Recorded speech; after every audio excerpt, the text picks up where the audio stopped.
Oi, turma, tudo bem? Gente, espero que tenham descansado. Ontem eu passei um documentário para vocês assistirem. Espero que tenham gostado, assistido com bastante criticidade. Havia coisas naquele documentário que eu soube recentemente e achei que vocês precisavam saber sobre a reciclagem do plástico. De hoje em diante, nós vamos começar a nossa apostila nova, a apostila 3. Então, vamos aqui nos situar.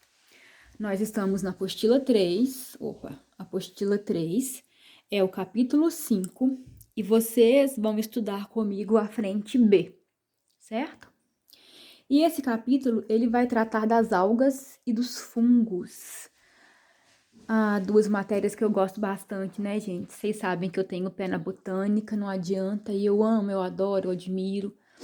Eu acho que são seres muito autossuficientes para serem respeitados e admirados mesmo. Bom, vamos iniciar então o nosso estudo das algas. As algas, gente, por muito tempo foram colocadas no reino Plantae, antigo reino Plantae, hoje reino Metáfita. Porém, nas classificações atuais, cientistas, analisando características, principalmente evolutivas, colocaram as algas no reino Protista. Então, as algas, junto com os protozoários, estão no reino Protista, certo? Características, né? O que as algas, o que todas as algas têm em comum? As algas são seres eucariontes, ou seja, são organismos cuja célula possui núcleo. São eucariontes, podem ser uni ou pluricelulares. Turma, as uni são extremamente importantes para a fotossíntese global e as pluri também são, mas para a fotossíntese global em menor escala. São seres autótrofos, gente, sendo seres eucariontes, elas têm núcleo e organelas. Como elas são autótrofos, seres autótrofos, elas têm a organela cloroplasto para fazer a fotossíntese. Então, as algas todas, sem exceção, são seres fotossintetizantes. Chama atenção para as algas unicelulares, né? As algas unicelulares são o que nós chamamos de pulmão do mundo. O pulmão do mundo, na verdade, são as algas unicelulares. Há tanta abundância delas, principalmente nas águas do mar, e elas fazem fotossíntese em taxa elevada e produzem oxigênio que elas acabam consumindo, parte sobra e elas jogam esse oxigênio na atmosfera. Então, uma atençãozinha às algas unicelulares.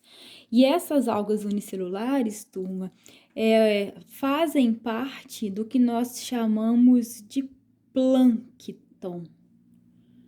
Plâncton é definição para seres errantes. Seres errantes, seres que vivem na superfície das águas, são os seres errantes. Eu chamo de plâncton. O plâncton é microscópico. O plâncton, ele é constituído de dois tipos de seres, o fitoplâncton e o zooplâncton, sendo que as algas unicelulares formam o fitoplâncton.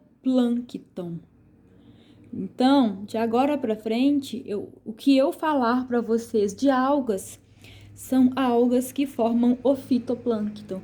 São as algas que vivem na superfície das águas e que contribuem muito com a sua fotossíntese para o oxigênio, aquela molécula importantíssima de O2 que está sendo jogada na atmosfera e que é fundamental para a respiração dos seres aeróbios, certo? Muito bem. Lembrando disso, né, porque nada do que eu falei até agora é novidade para vocês, nós vamos estudar os filos. Então, nós estamos no reino protista e vamos ver os filos. Filo euglenófita. Gente, de agora em diante, vocês não têm que ficar surtados pensando que tem que decorar todas as características de todos os filos de algas. Não, nada disso, tá? Procurem guardar aquilo que for de mais importante. Algo de muito importante é guardar que essas algas fazem parte do fitoplâncton e que oxigenam a atmosfera. Vamos passar um pouquinho em cada filo com características interessantes, bem? Filo euglenófita. No filo euglenófita, turma, tá aqui, ó, eu tenho uma alga flagelada chamada euglena. Então, esta aqui é a euglena. É uma alga unicelular, eu consigo perceber porque há um núcleo aqui, a membrana plasmática, ela possui os cloroplastos, e eu quero chamar a atenção para 3 estruturas importantes. O vacúolo pulsátil. Vacúolo pulsátil, gente, é nosso velho conhecido. Quando nós estudamos os protozoários, nós vimos que os protozoários de água doce precisam possuir essa organela, que é o vacúolo pulsátil ou contrátil, cuja função é expulsar o excesso de água de dentro do protozoário. No caso, retirar o excesso de água de dentro da euglena. Então, assim como nós vimos lá nos protozoários de água doce, que o vacúolo pulsátil retirava a água entra por osmose e sai pelo vacúolo pulsátil. As euglenas também têm esse vacúolo, pelo mesmo motivo, porque se entrar água por osmose, ela vai ficar completamente cheia de água túrgida, a membrana pode estourar e ela pode morrer. Para quem não lembra de nada, vou relembrar aqui rapidinho, tá? São seres encontrados em água doce.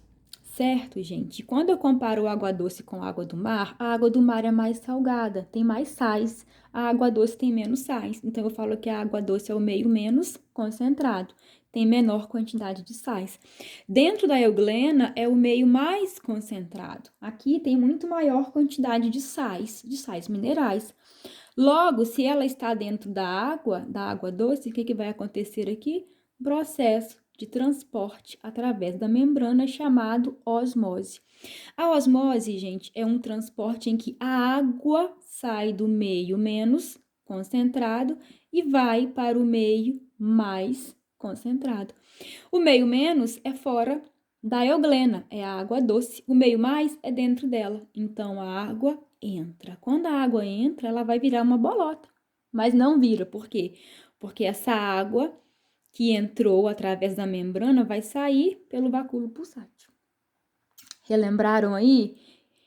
Isso é uma coisa importante que vocês precisam guardar para o Enem, o funcionamento do vacúolo pulsátil, certo?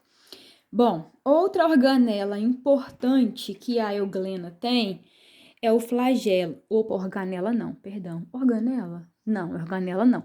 Estrutura locomotora, né? O flagelo, então, ele é uma estrutura derivada dos centríolos, né, gente? A euglena tem flagelo, ela é flagelada, uma alga unicelular flagelada. O flagelo auxilia na movimentação dela. Além disso, ela possui uma outra estruturinha aqui, ó, chamada estigma. Esse é muito interessante. Esse estigma é uma organela que ajuda a alga na fotoorientação. Ela se orienta através da luz, e quem percebe a luz na célula dela é essa estrutura chamada estigma. Então, ela vai se locomover para onde tem mais luz. Para quê? Para poder fazer fotossíntese. Então, esse estigma é bastante interessante.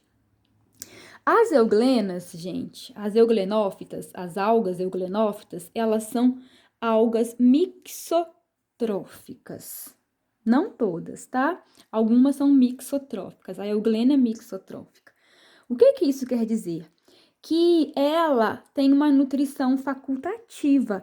Ela tem uma nutrição autótrofa e heterótrofa. Então, ela é um ser que, se o ambiente onde ela está possuir luz, ela vai se comportar como um ser autótrofo, ela faz fotossíntese. Se não existir luz, se estiver escuro, ela vai se comportar como um ser heterótrofo e ela vai se alimentar por fagocitose. Então, ela tem essa capacidade, que é uma adaptação importante, que permite para a sobrevivência dela. Tranquilo? Então, esse foi o primeiro filo, que ainda não terminou. Turma, assim como todas as algas fazem parte do fitoplâncton, todas que eu vou falar nesta aula e na próxima fazem parte do fitoplâncton, a maioria dessas algas também se reproduz por divisão binária, também chamado de cisciparidade, aquela velha conhecida reprodução das bactérias, né? As algas unicelulares reproduzem-se assim. Eu tenho aqui uma euglena, ela vai duplicar o núcleo e vai dividir o citoplasma, e eu vou ter duas euglenas que são clones entre si. Um tipo de reprodução muito simples, extremamente simples. E que garante aumentar o número de indivíduos e que não garante variabilidade genética. Os DNAs são idênticos, por isso que elas são clones. Isso também não é novidade para vocês, certo? Bom, vamos adiante. O segundo filo de algas é o filo Bacillariófita. Bacillariófita.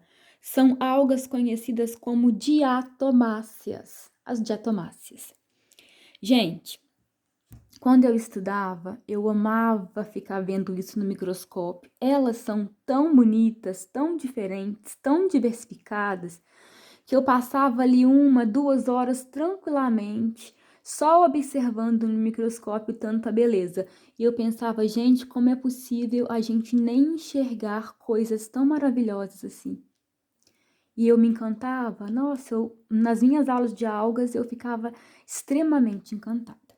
Elas, observem o meu desenho, são algas também unicelulares, ó, o núcleo bem aqui no centro, e elas têm muitas formas diferentes. De diferente, elas possuem uma carapaça. As diatomáceas têm uma carapaça de um elemento chamado sílica.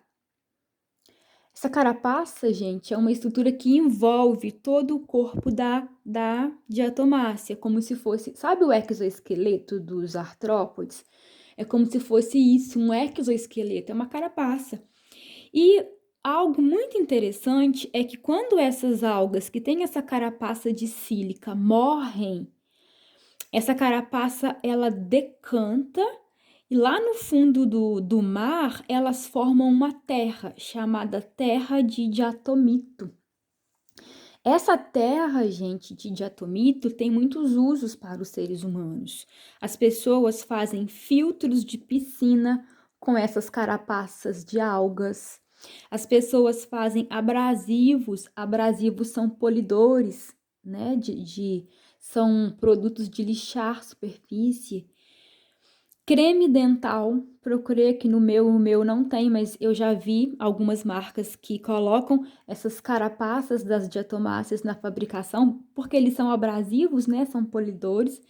Em alguns lugares tem tantas carapaças de sílica, de diatomáceas, que eles usam para fazer tijolos e fazer construções, fazer casa. Então é muito interessante. Então o homem acabou descobrindo usos para essa terra de diatomito, e quando foram analisar o microscópio, né, nada mais era do que carapaça de algas unicelulares do filo das Bacillariófitas. Eram carapaças de diatomáceas. Elas, turma, têm uma cor, algumas, não todas, tem um pigmento marrom chamado fucoxantina, então dá uma cor marrom para essas algas.